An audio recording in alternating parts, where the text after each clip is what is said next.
I didn't plan on saying anything that afternoon.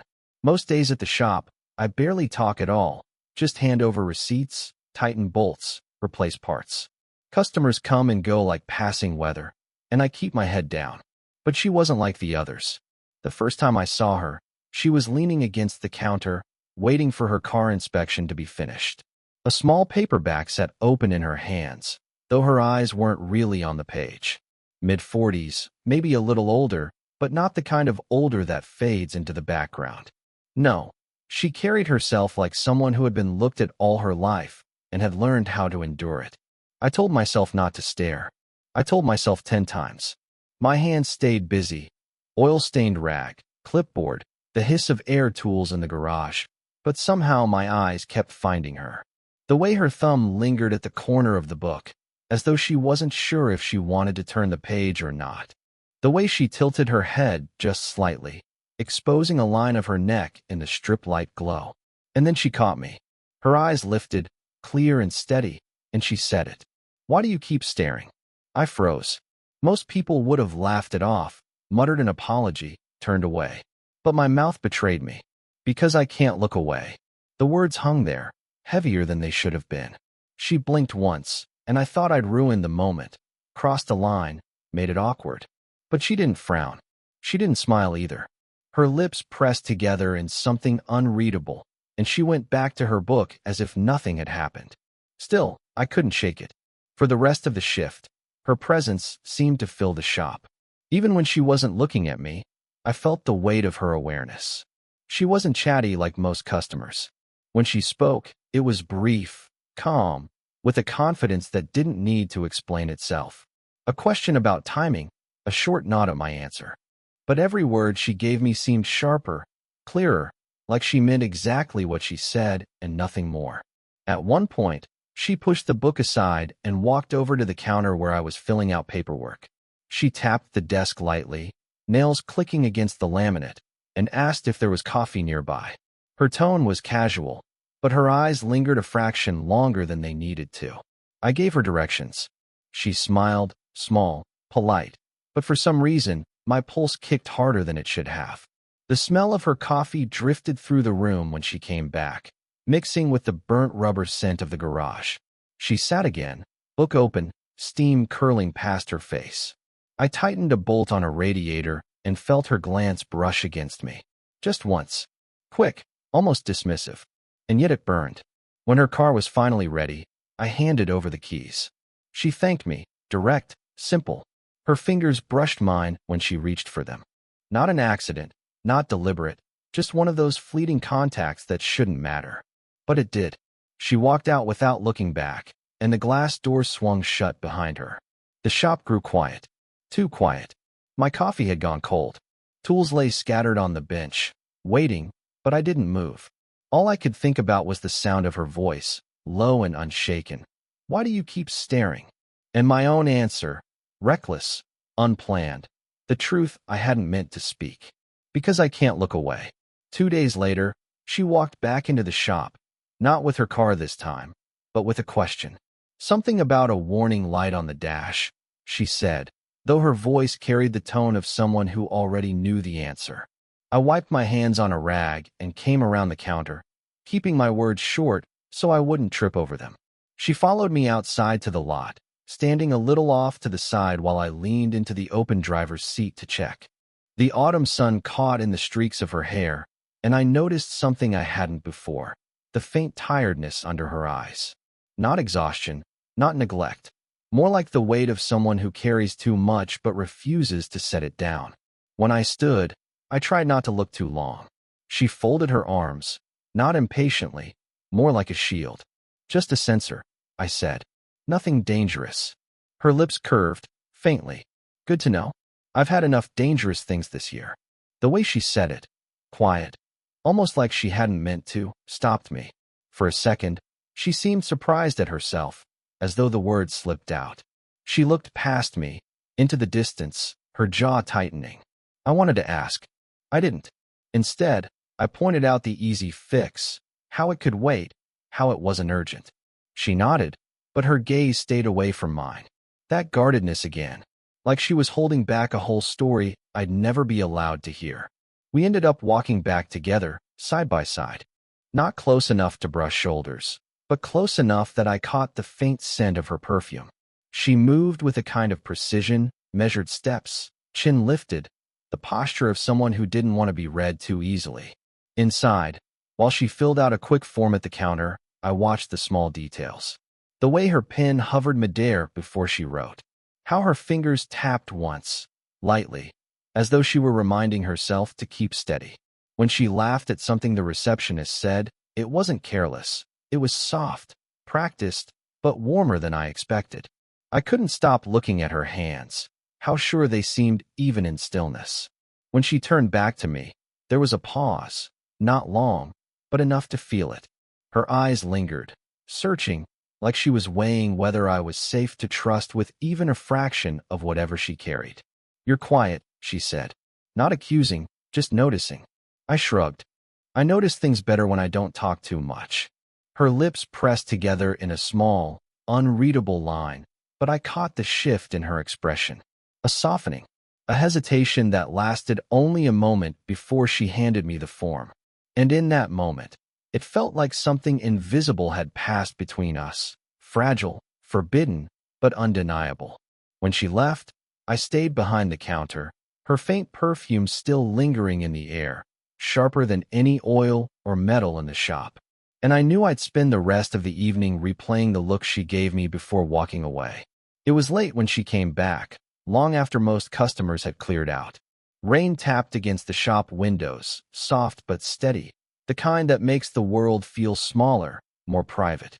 I was closing up, sweeping the floor, when the glass door swung open and she stepped in, shaking droplets from her coat sleeve. Sorry, she said, breathless in a way that made me wonder if she'd hurried. I know you're closing. My wipers quit on me, and it's coming down hard. I told her it was fine, set the broom aside, and grabbed a toolkit. We walked out together beneath the awning. The rain misted sideways, cool on my skin, and she held her coat tighter. When I leaned over the car hood, she stayed close, not quite under the cover, the water streaking down her hair. I wanted to tell her she could stand nearer, that she didn't need to get wet, but the words stuck. The wiper fix was simple, a loose connection, but I took longer than I needed, just to stay in that pocket of quiet with her. She stood so near I could hear the subtle catch in her breathing, the faint sound of her shifting her weight from one foot to the other. When I finished, I handed her the keys. Our hands brushed again, like before, but this time neither of us pulled away too quickly. She looked at me then, really looked, and I felt the question rising in my chest before I could stop it. I started. But her phone rang. She glanced down at the screen, and something in her face changed. Her lips pressed thin, her jaw clenched. She let it ring once, twice, before finally swiping to decline the call. No explanation, just a small shake of her head, more to herself than to me. The air shifted. Whatever had been about to happen between us dissolved, replaced by something heavier. I tried to step back, to create space, but she surprised me by moving closer instead, her voice low. You shouldn't linger like that, she said, though her tone wasn't sharp. More like she was warning herself as much as me.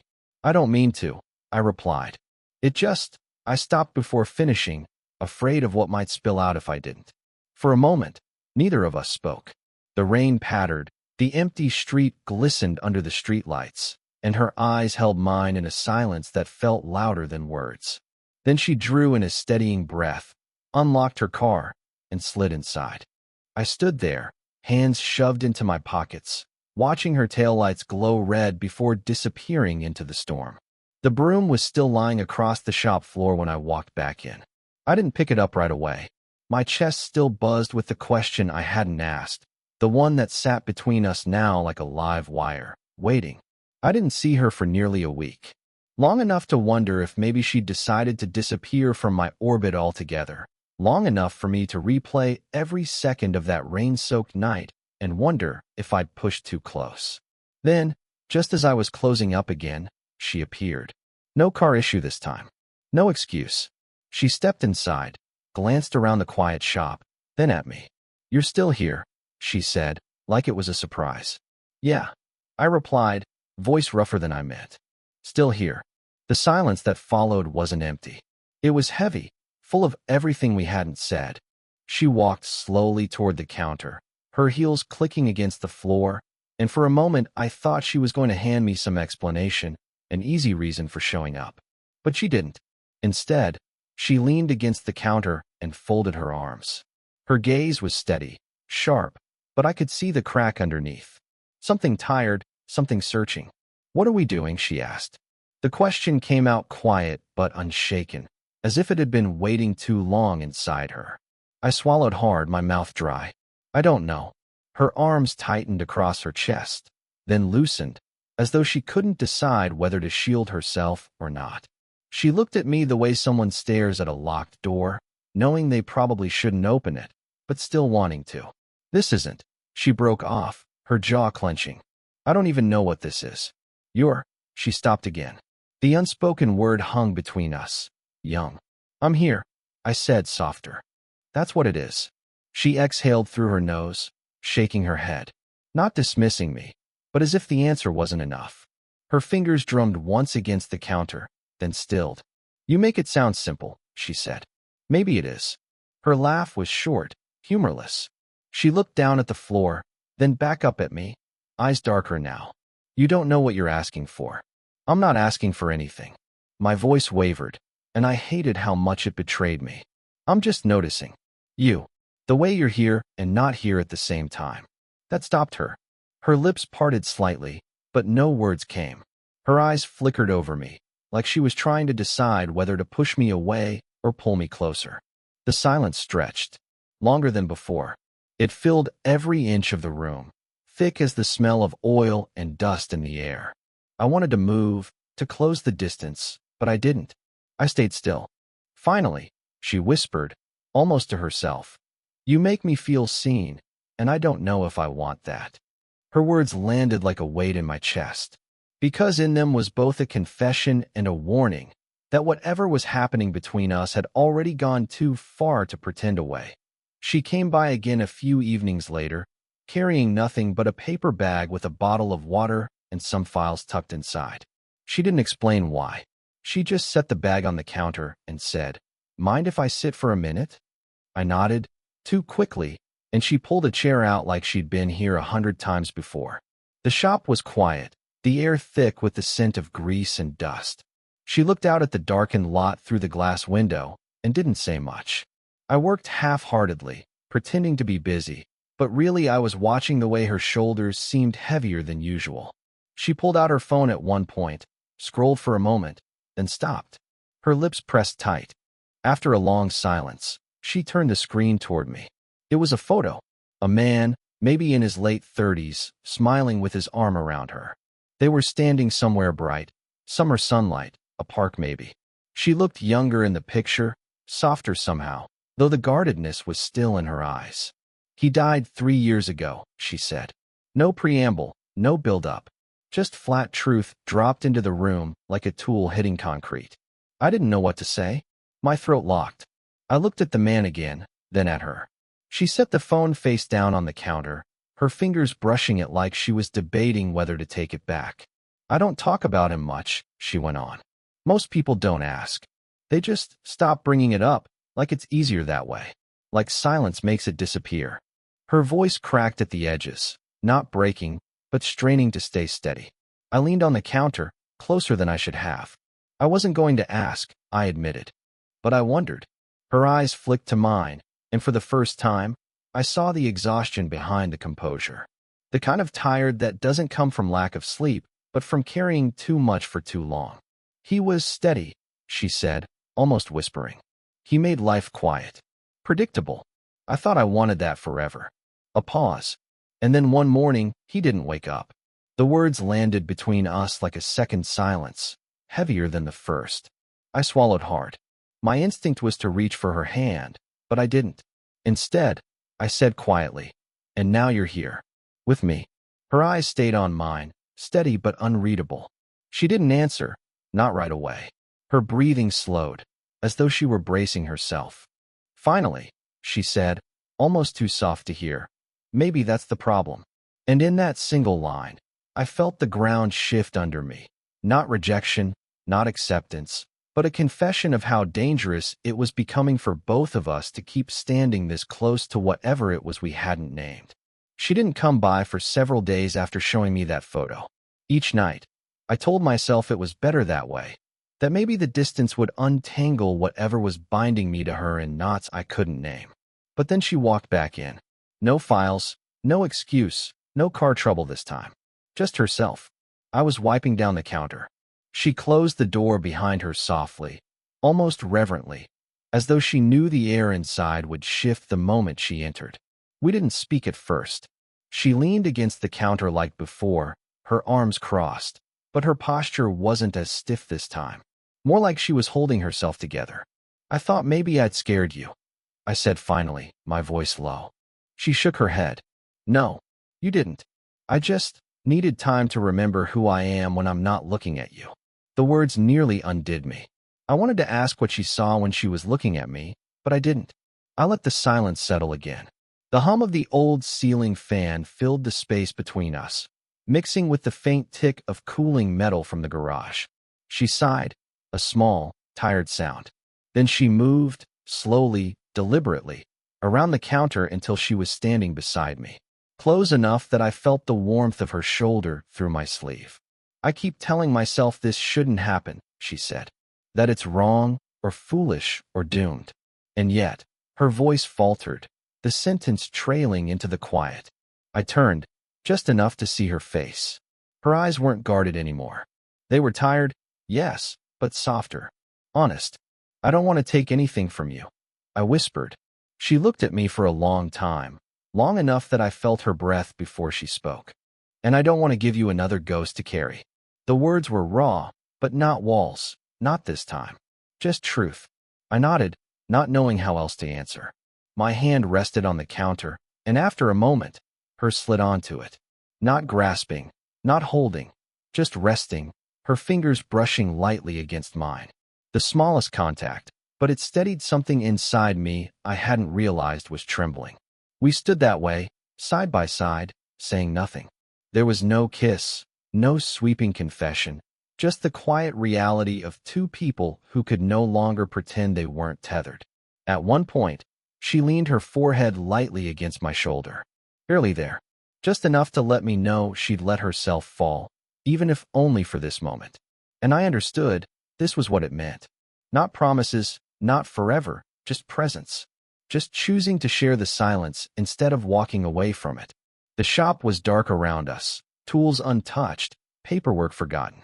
All that remained was the sound of our breathing, unsteady but synchronized. And in that stillness, I realized we didn't need to name it. We were already here.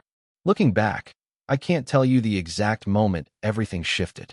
Maybe it was the night of the storm, when her phone rang and she chose not to answer. Maybe it was when she showed me the photo, the man she'd loved and lost, the life that had shaped her long before I arrived. Or maybe it was that quiet evening when her hand found mine, when silence finally told the truth words couldn't. What I do know is this: nothing has been the same since. It wasn't love in the fairy tale sense. No fireworks, no grand confessions, no perfect endings. What happened between us was quieter than that. Heavier, too. It was the slow realization that sometimes two people are drawn to each other not because it's easy, but because it's impossible to look away. She never stopped being guarded, not entirely. That was part of her, the lines etched by years of carrying too much, the wall she built to survive. But there were cracks she let me see. The tiredness in her eyes on late nights. The way her laugh, when it slipped out unplanned, carried something younger than she wanted to admit. And me? I stopped trying to play the part of someone detached. I learned that noticing, really noticing, comes with a cost. Once you see someone fully, you can't unsee them. You can't go back to indifference. We didn't fall into some storybook version of love. What we had was closer to recognition. A meeting in the middle of our flaws, our regrets, our stubbornness. A connection built on pauses, on moments when words failed us, but presence didn't. There were nights when I lay awake replaying her question, "What are we doing?" And mornings when her silence felt like an answer I wasn't sure I wanted. But there were also the small things, her leaning her forehead against my shoulder, her hand brushing mine and staying there. The way she let me see her as she was, not as she wanted the world to believe. That's what stayed. Not the fear, not the hesitation. The simple fact that we chose to stay in the silence together. If you're listening to this now, maybe you've been there too. Maybe you've had someone who made you feel seen when you weren't sure you wanted to be. Maybe you've carried a regret, a longing, or a hesitation that tied your tongue when you wanted to speak. What I learned, what she taught me, is that love doesn't always arrive with clarity. Sometimes it creeps in like a shadow, sometimes it presses against you like a weight, and sometimes it just sits beside you in the quiet until you realize it's been there all along. And if you've ever felt that, if you've ever known the pull of something unspoken, then maybe you'll understand why I couldn't look away. So tell me, have you ever had a moment like that?